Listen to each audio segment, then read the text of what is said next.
Hola, ¿qué tal amigos? Un gusto estar con ustedes desde Entorno Veracruz, en Zamora 57, en la Pastelería La Toga, Hotel Plaza San José, que siempre nos recibe con mucho gusto y nosotros estamos muy agradecidos de ello. Ahora con la muy grata presencia de un estimado y reconocido amigo, un hombre que respeto mucho por sus capacidades mostrado a lo largo de su vida, profesor de la Universidad Veracruzana, de la UNAM. Lo presento así solamente, aunque tiene un currículum impresionante, pero pues para tratar diferentes temas. Jacobo Domínguez Gudini, un gusto estar contigo, de verdad, es una charla que teníamos pendiente, Carlos Villalobos, productor y director de Entorno Veracruz, y tu servidor, para hablar de diferentes tópicos. Bienvenido de entrada. Muchísimas gracias, mi querido Martín, muy anunciada esta conversación, y bueno, pues nos llegó la hora de estar aquí. De estar platicando y sobre temas que yo supongo te preocupan tanto como a nosotros, que hemos compartido con nuestros seguidores de Entorno Veracruz, y vamos a darle el primer tema, que es el tema a desarrollar en los próximos días con mayor fuerza, que es la fecha inexorable del 10 de abril, de un ejercicio de participación democrática, se plantea como tal, de una herramienta de la democracia participativa directa, donde tú tienes una experiencia, has sido consejero electoral en Veracruz, y evidentemente tu opinión, tu perspectiva de cómo se está procesando esta herramienta de la democracia mexicana, cómo se está procesando, qué significa para la sociedad mexicana, cómo se genera en términos de lo que se da para la salvaguarda de que ésta se aplique el 10 de abril próximo, porque pareciera que la discusión se torna políticamente profunda en el sentido de que no es una iniciativa ciudadana, sino es una iniciativa desde el Estado, desde el presidente. Y obviamente esto, voy a decirlo, tal vez no es la palabra que acomode, pervierte un tanto la condición misma del hecho del 10 de abril. ¿Cómo la miras tú? Bueno, vamos a empezar con el qué, luego el cómo y luego el por qué, si me lo autorizas, mi querido Martín. ¿Qué es la revocación de mandato? La revocación de mandato conceptualmente es un instrumento de democracia directa, ¿sí? Que hace las veces de un instrumento de democracia participativa. ¿Qué quiere decir este rollo? Bueno, la democracia directa significa que nosotros tenemos un modelo de democracia representativa, es decir, elegimos a quienes van a actuar con el poder público en nuestro nombre. La democracia directa significa que para algunos asuntos le vamos a preguntar directamente a la gente. ¿Okay? Dentro de esas modalidades de participación directa hay una en específico que está relacionada con la continuidad o no de un determinado régimen. A ese le vamos a llamar democracia participativa porque lo que vamos a hacer es preguntarle a la sociedad sobre lo que ya votó. Es decir, ellos ya votaron por un presidente y ahora se les va a preguntar si se sostienen en esa misma idea o quieren remover al titular del Poder Ejecutivo. Esas figuras se ocupan en otros países, Martín, amigos, cuando hay crisis de confianza.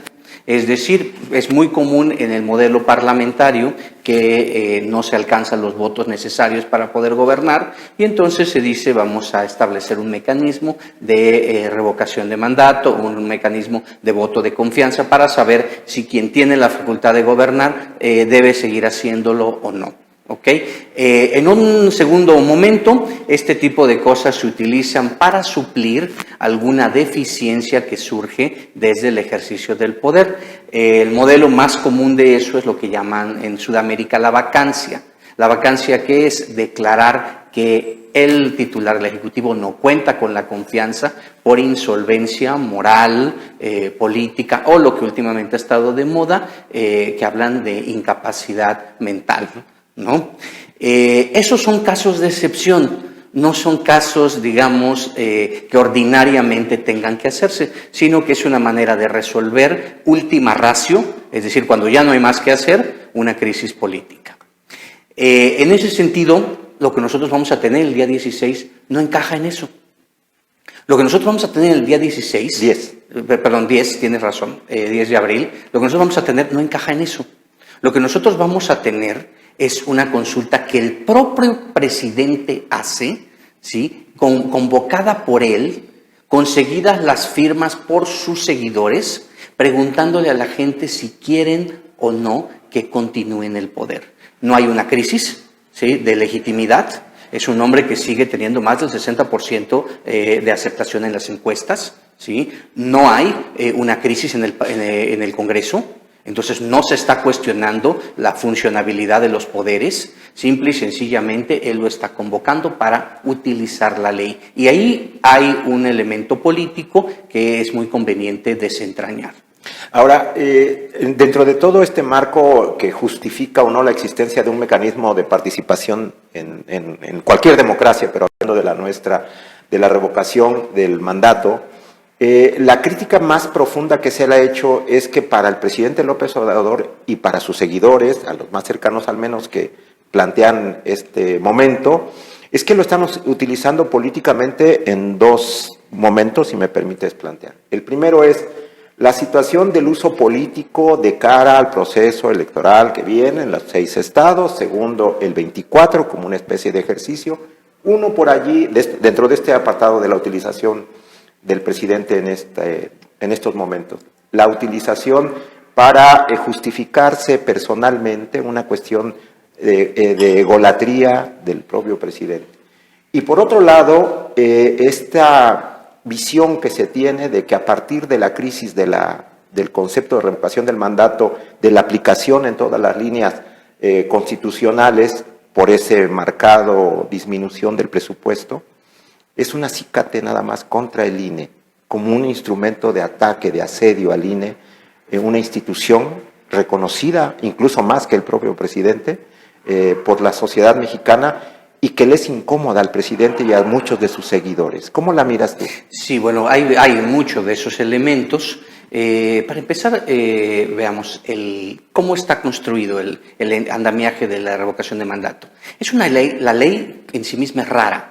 Es decir, para que el mandato tenga obligatoriedad se necesita que participe un 40% de la población. ¿Okay? Él es un presidente electo con más del 70% de participación, 60, 70, estándares muy altos.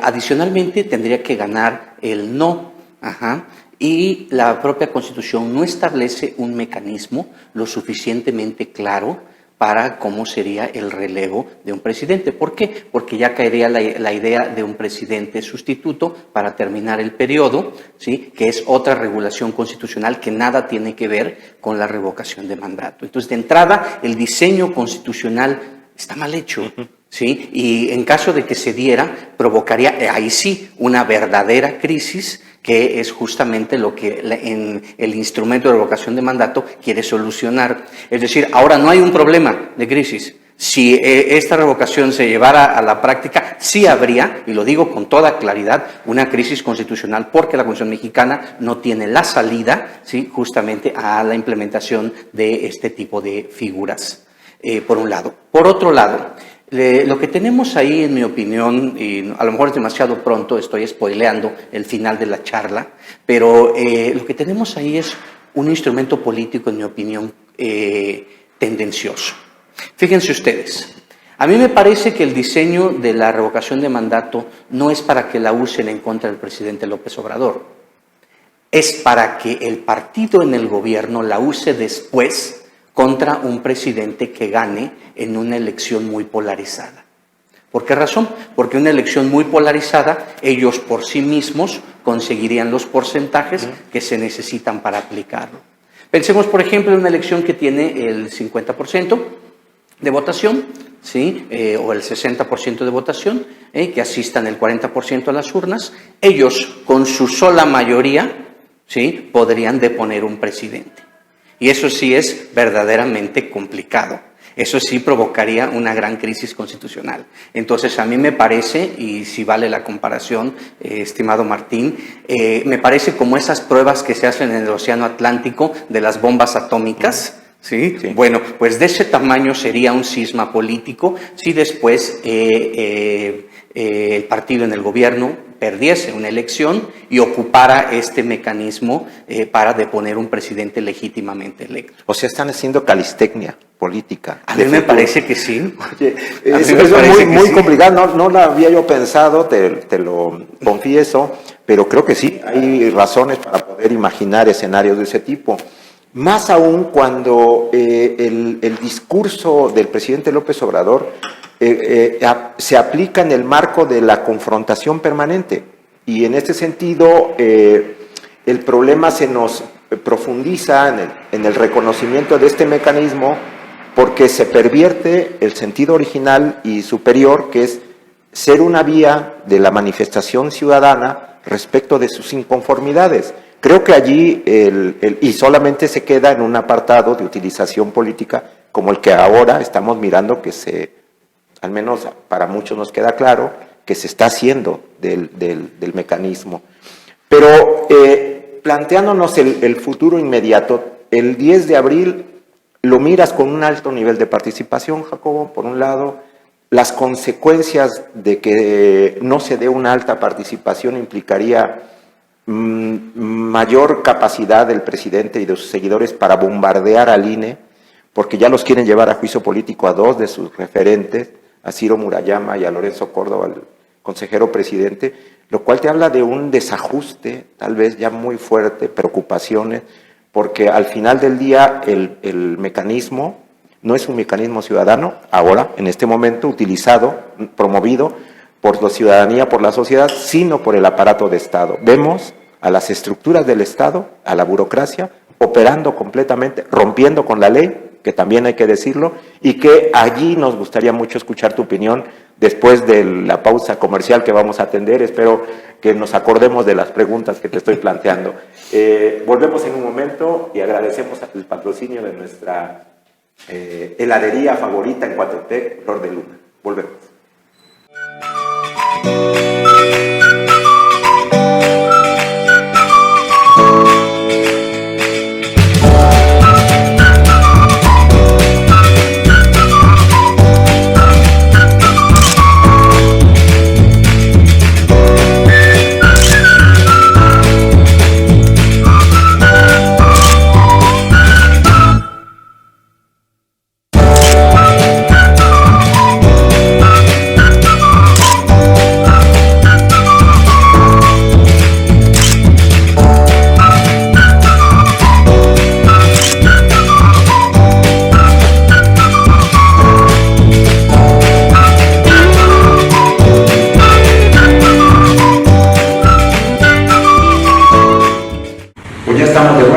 Jacobo, ahí te dejé una tanda de ideas, de preguntas. ¿Cómo ves el video? Bueno, en primer lugar, es una consulta extraña a la cual la gente no está habituada y yo no creo que exista un incentivo político para que la gente vaya. Es decir, no vamos a alcanzar, pienso yo, el porcentaje de 40%. En elecciones constitucionales comúnmente rebasan esa cifra sin ningún problema. Punto número uno. Punto número dos, yo creo que la gente tampoco, el pueblo, tiene la claridad de lo que está votando. Es decir, no se ha explicado lo suficiente. Y eso no es engañado tampoco. Pues lo que pasa es que se ha vuelto un discurso maniqueo. Así es. Hasta la pregunta misma era un verdadero atentado a la lexicología, ¿no? O sea, cuando la Corte lo resuelve, ni yo entendía, ¿sí?, lo que se estaba preguntando, ¿no? Me recordaba ese personaje de Eugenio Derbez, que le quitaba palabras a los anuncios, y entonces todo quedaba tergiversado, el portero. Entonces, es una pregunta diseñada por el portero, ¿sí?, y que la gente de pie comúnmente no podemos interpretar. Entonces, yo creo que habrá una baja afluencia, después se buscará un culpable, desde luego, pero el presidente ya lo tenemos anunciado, ya nos ha dicho a algunos actores políticos a dónde van a pasar la factura. Por otro lado, también dentro de tu pregunta, el rol del presidente. El presidente es un hombre que maneja con extraordinaria inteligencia las emociones sociales. Y es un hombre que ha construido y tiene una gran facilidad para construir enemigos. Entonces, ya construyó el panfleto del INE, ¿sí?, al cual le va a cargar todo esto, porque el presidente López Obrador es un comunicador muy eficaz, que a mí me recuerda en algunos momentos al presidente Trump, ¿sí?, con ese hilo que tiene para comunicarse con la gente. Un líder antisistema, lo podríamos identificar. En realidad, él es un hombre que tiene una gran sensibilidad para decodificar los deseos de la gente. Entonces, a mí me queda muy claro que cuando lo eligen por una amplia mayoría es porque pudo decodificar el mensaje claro que la ciudadanía estaba mandando. ¿sí? El asunto es que no tiene las respuestas a esas demandas, ¿no? Pero de que lo puede decodificar y de que puede camuflajearse con los deseos del pueblo, es completo y absolutamente claro que sí. Bueno, esa es una cualidad para el proceso electoral, para el proceso político. No sé si es una cualidad para el ejercicio del gobierno. Un ejercicio del gobierno muy discutido porque ha implicado acentuar las diferencias políticas y plantear no solamente la existencia de dos posibles bandos, los que están con él o los que están contra él. Punto. Ahí se reduce el ejercicio de lo que yo creo que muchos nos habíamos tratado de ir acostumbrando a construir como una idea superior, que era la pluralidad, el respeto, a las diferentes, la tolerancia. Y esto se está cada vez, no sé cuál sea su lectura, pero se está cada vez viendo más reducido, Jacobo, por este tipo de planteamientos donde efectivamente se sostiene sobre las emociones del discurso, el lenguaje poderoso del presidente, pero que nos lleva a posiciones, yo lo he tratado de plantear en algunas líneas varias veces, en condiciones de atrincheramiento y de posiciones irreductibles. Realmente esto no favorece el espacio de un ejercicio democrático como el que muchos aspiramos. ¿Cómo lo miras tú? Sí, lo que sucede es que el presidente, sobre lo que abona, sobre la idea que el presidente abona, es ver la política como un proceso de conflicto. Para la política del siglo XIX, por ejemplo, Clausewitz, pensemos en la política militar, ¿sí? La política es la extensión de la guerra por otros medios. Y a partir de ahí, y eso es todo lo que se construye en la época posterior a la Segunda Guerra Mundial. Por eso tenemos los bloques de la Guerra Fría, de la polarización. Y él está regresando a sus planteamientos. Nosotros tenemos en los 90 una era de democratización, donde dejamos como eso atrás, y entonces empieza una política de la integración, de la multipolaridad, ¿sí? Él está renunciando a esa etapa. A esa etapa a él le llama los neoliberales, que de hecho sí, es una democracia liberal, en el sentido amplio, ¿no? Él está regresando a esa etapa de Guerra Fría, y la Guerra Fría se rige por esos principios de la política como guerra. Entonces, nosotros lo que vemos comúnmente es un presidente en campaña, lo que vemos comúnmente es un presidente en arenga, lo que vemos nosotros es un líder, porque lo que el presidente plantea, ¿sí? No es la elección entre un proyecto u otro, es una elección entre una persona u otra. Y la persona que él ejemplifica, ¿sí? Es la persona olvidada, la persona lastimada, la persona marginada, ¿sí? De ahí que él se vuelve una especie de David, y todos los días se enfrenta a un Goliat ficticio. Entonces, ¿qué es lo que sucede? Todos los que de alguna manera, y México es una sociedad altamente lastimada, altamente agraviada. Ese término lo usaba, fíjate, un priista, Colosio. Colosio describía a México como una sociedad agraviada, lastimada, sedienta de valores elementales como justicia, como inserción social. Entonces, todos los que de alguna manera nos identificamos con este tema, vemos en el presidente un vengador. ¿Sí? Entonces, él en ningún momento ha tomado el control del poder para solucionar esos temas, sino él se mantiene todavía en la arenga. Él es un candidato permanente. E insisto, yo encuentro altas similitudes con el presidente Trump. Ahora, en esta situación, el uso del aparato de Estado, la burocracia, los gobiernos, los recursos públicos de cara al 10 de abril, pues rompen con mucho lo que él ha establecido como parte ya de su ejercicio público en estos 3 años y medio, cuando saca el pañuelo blanco y dice, estamos ya en un régimen donde el Estado de Derecho realmente existe. ¿Y cómo mirar esta situación, como lo hace con la corrupción del pañuelo blanco, cuando se viola sistemáticamente la ley y cuando lo hace con toda la desvergüenza del mundo, muchos de sus actores? Mira, algunos filósofos de la política contemporáneos han tomado las ideas de inicios del siglo XX y dicen que la política se volvió una teología. Una teología es la manera como se enseña a alguien a tener un modo de vida. El neoliberalismo de alguna manera era una teología, sí, que te decía cómo tenías que vestir, cómo tenías que comportarte y cuál es la ruta de ascenso social. Bueno, esas expresiones que se tienen desde la izquierda contemporánea son una teología también, y también te dicen cómo comportarte comportarte, cómo vestirte, etc.